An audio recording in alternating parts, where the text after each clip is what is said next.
Hello বন্ধুরা, তোমরা যে আমার হাতে ফুলগুলো দেখতে পাচ্ছ এগুলো হচ্ছে গাঁদা ফুল স্টাইলের আমি একটু তৈরি করেছি। আর এটা তৈরি করেছি আমি শপিং ব্যাগ দিয়ে। আমি এখানে শপিং ব্যাগ ব্যবহার করছি। এই শপিং ব্যাগটা দিয়ে আমি আগে অনেকগুলো ফুল তৈরি করে নিয়েছি, তার জন্য হয়তো এতটুকু দেখা যাচ্ছে। এবার এই শপিং ব্যাগটা আমরা মাঝ বরাবর একটা ভাঁজ দিয়ে দিব। আমরা কেচির সাহায্যে লম্বালম্বিভাবে কেটে নিব। তোমরা দেখতেই পারছো আমি কিভাবে কেটে নিচ্ছি। সমান করে দুই সাইডে আমি কেটে নিব। 2 ইঞ্চির মতো একটু চ্যাপ্টা রাখবো আমরা। তোমরা চাইলে এখানে যে কোনো কালারের শপিং ব্যাগ ব্যবহার করতে পারো।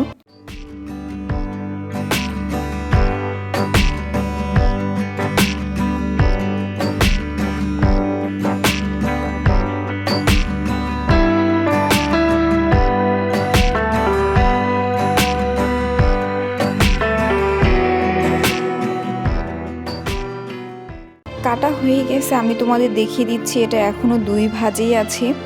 এরপর লম্বালম্বিভাবে আমরা আরও একবার ভাঁজ দিয়ে দিব। তোমরা ভালো করে ভিডিওটা লক্ষ্য করলেই দেখতে পারবে যে আমি আসলে ভাঁজগুলো কিভাবে দিচ্ছি। এবার আমরা একটি কেচির সাহায্যে একটু জায়গা ফাঁকা রেখে চিকন চিকন করে কেটে নিব।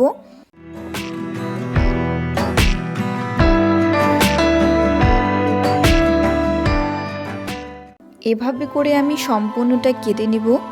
তোমরা দেখতেই পাচ্ছো পুরোটাই কাটা হয়ে গেছে।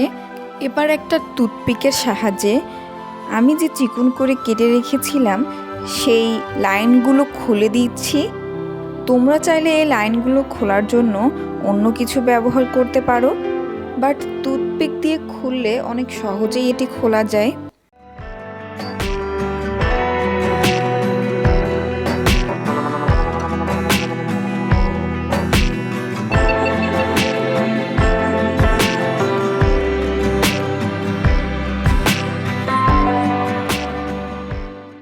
এবার আমরা যে লম্বালম্বিভাবে ভাঁজ দিয়েছিলাম প্রথমবার, সেই ভাঁজটা আমরা খুলে ফেলবো।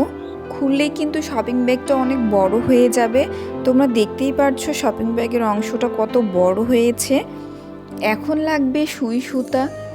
এখানে আমি সুই সুতা দিয়ে যেভাবে কাঁথা সেলাই করে ঠিক একই নিয়মে আমি কাঁথা সেলাই করার মতো করে মাঝ বরাবর সুইটা নিয়ে যাব। এভাবে করে সম্পূর্ণটাই গাঁথতে হবে।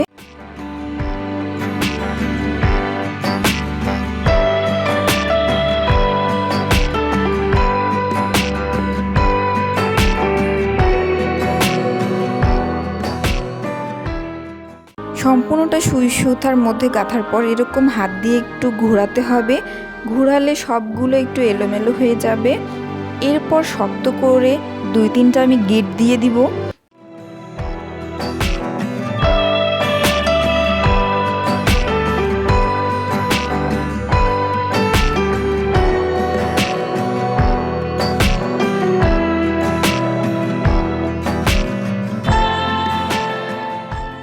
গিট দেওয়া হয়ে গেলে তোমরা দেখতেই পারছো আমি হাত দিয়ে একটু এলোমেলো করে দিচ্ছি।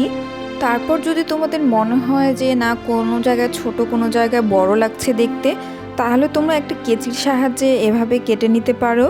কাটার পর একটা টুথপিক দিয়ে এলোমেলো করে দিতে পারো।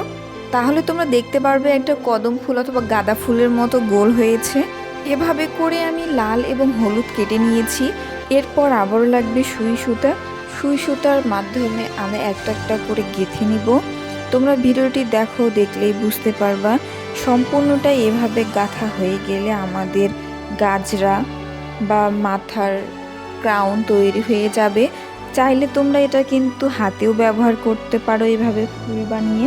তোমরা সহজেই কিন্তু গায়ে হলুদে এটা পরতে পারো। ছোট বাচ্চাদের তোমরা যদি এটি তৈরি করে দাও তাহলে তারা অনেক খুশি হবে। খোপায় পরলে যে কত সুন্দর লাগবে সেটি তোমরা নিশ্চয়ই আমার থাম্বনেইল দেখেই বুঝতে পারছো।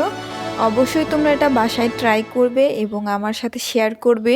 ভিডিওটা কেমন হলো অবশ্যই কমেন্ট করে জানাবে। সবাই ভালো থাকবে, সুস্থ থাকবে। ধন্যবাদ।